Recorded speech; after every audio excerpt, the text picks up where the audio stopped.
it actually took a very tough beating to get me out of the sport. But Manny Pacquiao, I mean, he beat the hell out of me. Manny Pacquiao would be right in front of me. He would, after hitting me 15 times, and then I would be ready to hit him, and he would be wide open, and I couldn't pull the trigger. I just couldn't pull the trigger. Oscar, you got a comeback. He's coming back. Yeah, 46. Thank you. The WBC title at 147. Thank you. I wish him all the best. Quadra, I love him. Can he do it? Quadra? Can he do it? Absolutely. That's a Mexican brand. Quadra. Oscar needs. He's a legend, you know. Some nice ones. Thank you. He's a legend. I think he can do it. Absolutely. I mean, it's not going to be easy, but I think he can do it. Yeah. He's 46. He hasn't fought in nearly 4 years. His last bout ended in a loss, and now is stepping back into the ring, not for an exhibition, but for a world title fight. On paper, Manny Pacquiao's return makes no sense, but if you followed boxing long enough, you know Pacquiao was never just a name on paper. Here's the storm in the late rounds, the blur of gloves you never see coming, the man who built his legacy not by playing it safe, but by defying every expectation the sport had for him. Now is facing Mario Barrios, 13 years younger, the reigning WBC welterweight champion in his prime. Most fighters would avoid this matchup, and most retired legends wouldn't even consider it. But Pacquiao didn't just agree. He wants a belt. So when Oscar de la Hoya said Barrios should think twice, it wasn't trash talk, it was a warning. Because this isn't just a comeback, it's a challenge. When Pacquiao announced his return, the reaction wasn't applause, it was disbelief. He hadn't fought since 2021. He was 46, deep into politics, and most assumed his career was finished. Then came the news, July 19th, Las Vegas, WBC welterweight title. No warm-up, no exhibition, just a straight leap into the fire against a prime champion. For almost 4 years, boxing moved on without him. New contenders rose, belts changed hands, and the sport evolved while Pacquiao stayed quiet. No press, no pad work, just family, public service, and silence. But behind that silence, he was still watching, and maybe the world mistook that stillness for retirement. The thing about Pacquiao is he's never needed the spotlight to sharpen the blade. He never trained for cameras. He trained because movement lives in his blood. Even now, the hands are fast, the eyes still track, and the rhythm still bends expectations. Every now and then, a clip would surface. 15 seconds, no quotes, no music, just Pacquiao alone, locked in like he never left, and suddenly fans started asking the question no one wanted to touch. What if it's not done? Then came the whispers that turned into rumors, and finally confirmation. He wasn't done watching, he was getting ready to fight again.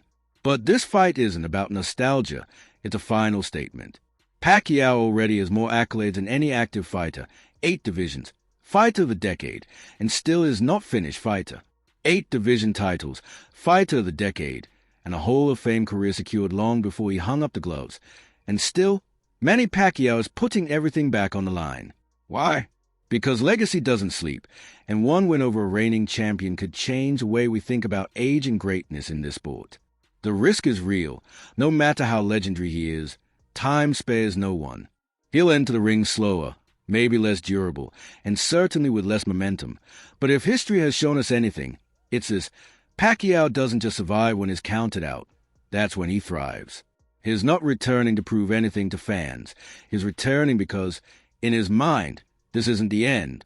It's the unfinished chapter he's ready to write one more time under the bright lights of Las Vegas. Manny Pacquiao isn't just a legend. His boxing mythology brought to life: 62 wins, 8 weight divisions, 26 knockouts. He wasn't supposed to dominate featherweights, let alone welterweights, but time and again, Pacquiao broke logic, carving up names like Barrera, Morales, Cotto, and Thurman with footwork so fast it looked like CGI. Still, this isn't 2010. This is 2025, and reality doesn't care about legends. When Pacquiao last fought in 2021, he didn't look washed, but he didn't look like Pacquiao either. Yordenis Ugas wasn't better. He was younger, fresher, sharper, and that was enough. Pacquiao took the loss with grace, but it was clear his timing had dulled, his reflexes slowed. Now, 4 years later, can that same fighter come back stronger? Even the greatest slowed down. Ali, Leonard, Roy Jones. Greatness doesn't beat the clock. It only delays it. Pacquiao's speed once made him untouchable, a blur too fast to track. But now the question isn't about what he was. It's whether that speed still matters when his legs don't move like they used to. And it's not just physical. It's a rhythm, the instincts, the timing that only repetition can sharpen. Ring rust isn't about cardio. It's about milliseconds, the space between landing clean or getting caught. 4 years out of the ring doesn't just dull reflexes.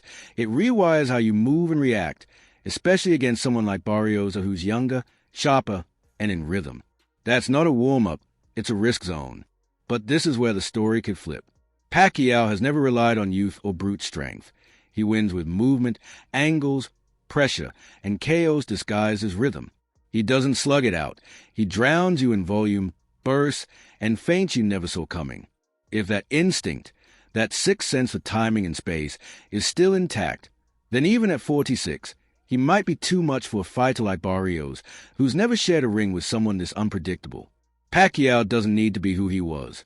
He just needs to be sharp enough, smart enough, and relentless enough to make Barrios question himself for even one round. And in fights like these, one round is all it takes. Mario El Azteca, Barrios isn't stepping into this fight as a placeholder. He's the reigning WBC welterweight champion with 29 wins, just 2 losses, and the kind of discipline that makes him one of the most focused athletes in the division. At 30, he's entering his prime, tall and rangy with a stiff jab and a gas tank built for deep waters. He's not flashy, but is efficient, breaking opponents down round by round, not by chasing knockouts, but by suffocating them with steady pressure, smart footwork, and calculated aggression. Since moving up to welterweight, he's looked sharper, more composed, and far more patient. The wild, sometimes reckless puncher from his super lightweight days has evolved into a methodical tactician, and right now, he's fighting like a man who understands exactly where he is and exactly where he wants to go. But this challenge is unlike anything Barrios has faced before. He's not fighting a textbook welterweight. He's fighting controlled chaos. Pacquiao doesn't move like anyone else in the division. 1 second is in front of you, the next is circling your blind side, unloading a 5-punch flurry from an angle you didn't think existed. That's what makes this fight dangerous.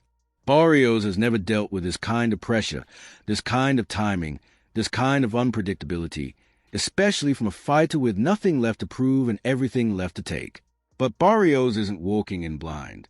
He knows the weight of this moment. He is called a fight and honor, but is not showing up to pay tribute. He's showing up to win. Because beating Pacquiao doesn't just mean keeping your belt. It means rewriting your name into boxing's bigger conversation.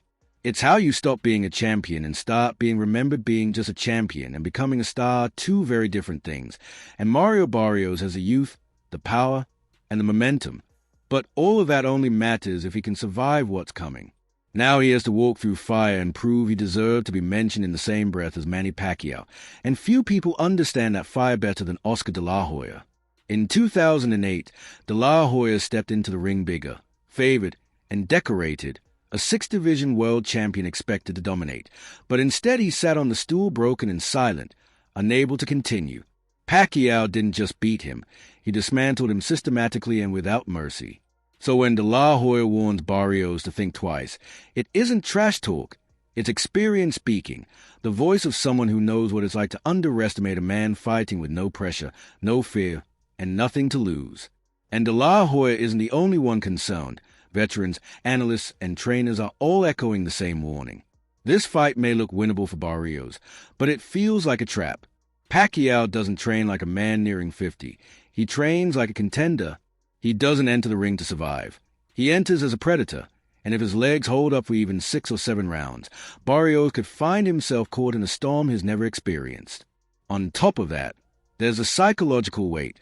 Barrios may be the defending champion, but all eyes will be on Pacquiao. This isn't just a title defense.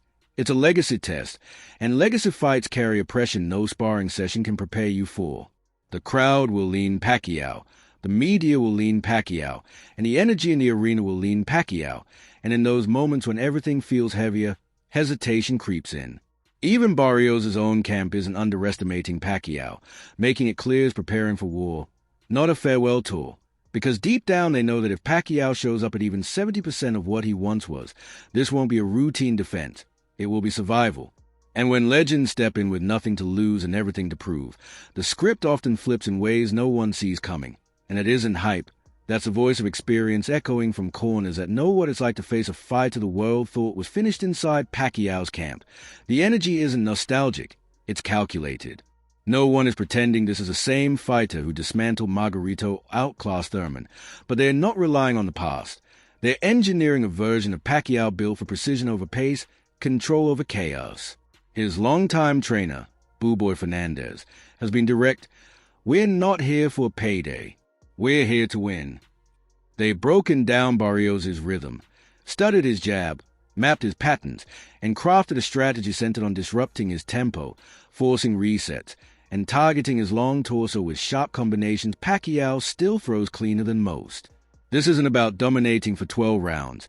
It's about control bursts, well-timed traps, and footwork that doesn't overwhelm but unbalances. Pacquiao isn't sparring for nostalgia. He's training with younger, taller partners who replicate Barrios' size and style, not to relive his past but to prepare for the present. The focus now isn't on pure speed. It's timing, conditioning, and shot selection. He knows he won't win every round, and he doesn't need to. He just needs to land the right punches at the right moments in front of the right judges. Fernandez has even addressed the doubters directly, saying, "They think Manny is done."